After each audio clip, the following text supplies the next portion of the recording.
আসসালামু আলাইকুম বন্ধুরা। তো আশা করছি সবাই ভালো আছেন। আর হচ্ছে কি আর বলবো আপনাদেরকে, এমন একটা পরিস্থিতির মধ্যে আছি যেটা বলার মতো নয়। এই যে দেখেন, পাখিগুলার হচ্ছে ব্রুডিং ঘর তৈরি করলাম, তারপরে এগুলা সব রেডি আছে। ভিতরে শুধু একটা লাইট নষ্ট হয়ে আছে, ওইটা ঠিক করতে সমস্যা নাই। কিন্তু সমস্যা হচ্ছে কারেন্টের লাইন। মানে গতকালকে রাত্রে ঝড় হয়েছিল, ঝড় বলতে তেমন বাতাসও হয় নাই, বৃষ্টি হয়েছিল আর কি। এই আকাশ টাকাশে একটু বিদ্যুৎ বিদ্যুৎ চমকাইছিল। তো যার কারণে ওই কালকে রাতে 10টার সময় কারেন্ট গেছে। আজকে মনে করেন এই যে মাগরিবের আজান পড়তেছে, আর আধা ঘন্টা পরে আজান দিয়ে দিবে। এখন পর্যন্ত মানে কারেন্টের কোনো খোঁজপাত্তা নাই। কোথায় কি হয়েছে না হয়েছে, ঝড়ও হয় নাই, বৃষ্টিও হয় নাই, তারপরেও মনে করেন কারেন্ট নাই।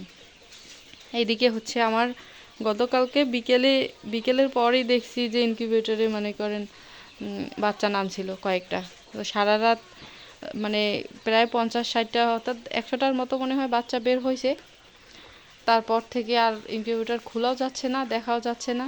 কি আর বলবো আপনাদেরকে, বাচ্চাগুলো হচ্ছে চিল্লাইতেছে, ওইটা শুধু শুনতে পাচ্ছি। কারেন্ট না থাকলে ওই অবস্থায় কেমন করে খুলি, এখন কি যে সমাচার মেশিনের ভিতর ওইটাও বুঝতেছি না। তারপরে এদিকে আবার বাচ্চাগুলোকে ব্রুডিংয়ে নামাইতে হয় ইমার্জেন্সি, কারেন্টের লাইন নেই। এদিকে আবার মনে করেন কি আর বলবো আপনাদেরকে, আমার ফোনেও চার্জ ছিল না, মানে পাওয়ার ছিল না।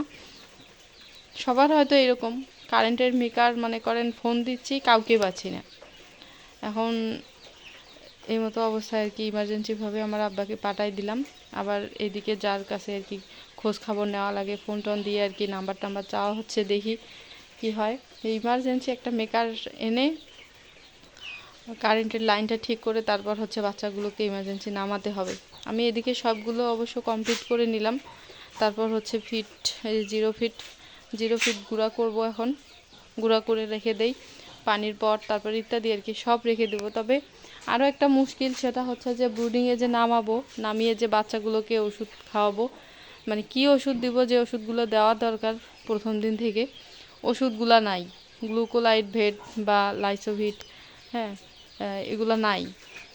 এখন এমন একটা মানে পরিস্থিতির মধ্যে আছি, যেটা হচ্ছে মানে এই যে এই কয়েকদিন আমি বাড়ি থেকে বের হতে পারতেছি না, এমন কাজের প্রেশার, কাজের চাপে কিছুই হচ্ছে না, যার কারণে হয় নাই। তবে দেখি, আমি চেষ্টা করব ইমার্জেন্সিভাবে আগামীকালকে পাটগ্রাম যাওয়ার। পাটগ্রাম না গেলে হবে না, পাটগ্রাম গিয়ে হচ্ছে ওষুধগুলো নিয়ে আসব।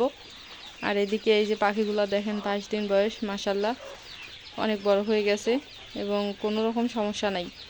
আর আমার পাখিগুলোর হচ্ছে সমস্যা হয় না তেমন একটা, কেননা আমি হচ্ছে পাখিগুলোকে সময় মতো ওষুধ, তারপর ভ্যাকসিনেশন, তারপর জায়গা পরিষ্কার ইত্যাদি আর কি যেগুলো করা লাগে, আমি কিন্তু সবগুলাই একদম আমার নিজের মতো করেই করি। যত্ন পরিচর্যার কোনো ত্রুটি রাখি না, একদম মন থেকেই কাজগুলো করি, এই জন্য আর কি। তো মাঝে মধ্যে এমন কাজের মানে চাপে পড়ে যাই, যেগুলো হচ্ছে মাঝে মধ্যে অনেক কাজগুলো থাকে না আমাদের, কমন কাজগুলো যেগুলো ইমার্জেন্সি আগে করতে হয়, ওগুলো কাজও করতে পারি না এমন একটা। আর এইদিকে তামাকগুলা এই যে দেখেন পাখির ঘরে নিয়ে আসছি, কেননা বাড়িতে তামাক রাখার আর কোনো জায়গায় নেই। মানে যেগুলো আনাচে কানাচে বা সামনে পিছনে যেগুলো রাখা দরকার যে জায়গাগুলোতে, ওগুলোতে রাখা শেষ, তারপরেও আর জায়গা নাই। এখন হচ্ছে পাখির ঘরে এই যে এখানে একটা এনে রাখছি, তাছাড়া তো আরও কোনো উপায় নাই, ঘরটা তো পুরাটাই খালি আছে, এই আর কি অবস্থা। তারপরেও বর্তমান কিন্তু পরিস্থিতি ভালো না, মানে যুগ জামানা বেশি একটা ভালো না। আমার আব্বা বলতেছে বাইরে এইভাবে রেখা মানে এগুলা রাখা যাবে না, এগুলা দামি জিনিস। বর্তমান কিন্তু তামাক অনেক দাম, ধারা আমাদের এদিক 700-800, প্রায় 1000-1100 পর্যন্ত যাচ্ছে, আর মন প্রায় 5 থেকে 7 হাজার টাকার মতো। তো অনেক দাম, এত দামি জিনিস। কারণ মানুষের তো আখিরাতের ভয় নাই, দেখতেছি চুরি চামানা হচ্ছে আর কি আশেপাশে, এই জন্যে আর কি। তারপরেও বাড়িতে যেহেতু জায়গা নাই, উপায় নাই, বাধ্য হয়ে বাইরে রাখা লাগতেছে। এখানে আর কতগুলা হবে, হবে যতগুলো হবার হবে। তারপরে ওগুলো দামি জিনিস আর কি। অনেক খাটাখাটনি করার পর এই হচ্ছে তামাকগুলো এই যে ঘরে তুলতে পারলাম। অনেক অনেক পরিশ্রম। যারা হচ্ছে তামাক চাষ করে তারা হয়তো জানে যে এই কাজগুলোতে কত প্রেশার। তো বসে আছি এখন, আর যাই গিয়ে হচ্ছে ফিডগুলো গুঁড়া করে রেখে দেই। এদিক ব্রুডিংটা কমপ্লিট করলাম, মানে এই কাজটা করলাম। এখন হচ্ছে একটা মেকানিকের আশায় বসে আছি, কখন যে আসবে।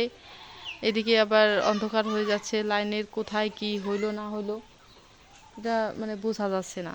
বাড়িতে কোনো মানে কিয়া নাই, নেট, বাড়িতে কোনো আর কি বিদ্যুতের লাইন নেই, কিছুই নেই। তো যাই হোক বন্ধুরা, সবাই ভালো থাকবেন, সুস্থ থাকবেন। আর হচ্ছে এইরকমই আর কি, অনেক সময় এমন প্রেশারে পড়ি না, মানে কি আর বলবো আপনাদেরকে, কোনো কাজের কোনো ঠিক ঠিকানা নাই। যেটা সেটা কাজ, বসে থাকার মতো কোনো চান্স নাই, সারাদিন কাজ করতে হয়। তো এইগুলা কাজে কিন্তু আসলে অনেক সময় দিতে হয়। এগুলা যারা চাকরি করে বা অন্য ব্যবসা করে তারা পারবে না। এগুলো হয়তো যারা বেকার, যারা ফ্রি থাকেন, অন্য কোনো কাজ নাই, তারাই এই কাজগুলো করতে পারবেন। লেগে থাকা লাগে। অনেকেই ভাবে যে কোয়েল পাখির খামার কি এমন কাজ, সময় মতো একটু খাবার পানি দিলেই হয়ে যায়। আসলে হয়ে যায়, কিন্তু আমাদের তো কাজ আর একটা না, কাজ আমাদের 7টা।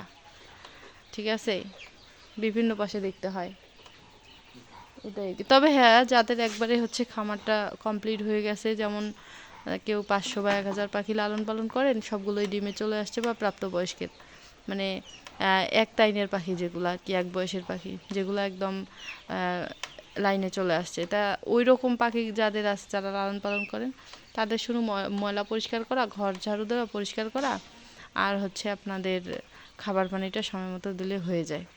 মানে এত কাজ নেই। কিন্তু আমরা তো যে বাচ্চা, বিভিন্ন বয়সের বাচ্চা, এক একটা বাচ্চাকে এক এক রকম খেতে দিতে হয় বয়স ভেদে। তারপর আপনাদের হচ্ছে পানি দিতে হয়, ওষুধ দিতে হয় বয়স ভেদে। যেমন ওই যে ব্রুডিংয়ের আজকে এটার আলাদা কাজ, আবার ওইদিকে 22 দিনের পাখিগুলো ওইটার আলাদা কাজ, আবার এদিকে ডিম দেওয়া পাখিগুলো এটার আলাদা কাজ।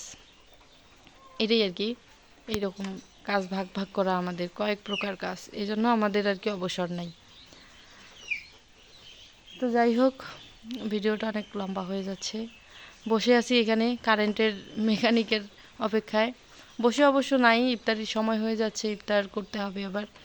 আবার এদিকে হচ্ছে ফিডগুলো গুঁড়ো করতে হবে। আমাদের তো ব্লান্ডার নাই, হাতে গুঁড়ো করতে হয়, হাতেই গুঁড়া করি আর কি। এত কিছু খরচ করতেছি না শুরুতেই আর কি, যেহেতু ঘরটা দিলাম অনেক টাকা খরচা হলো, এই জন্য আর কি কষ্ট করতেছি এখন পর্যন্ত। তো ভিডিওটা শেষ করলাম, সবাই ভালো থাকবেন, সুস্থ থাকবেন, আল্লাহ হাফেজ।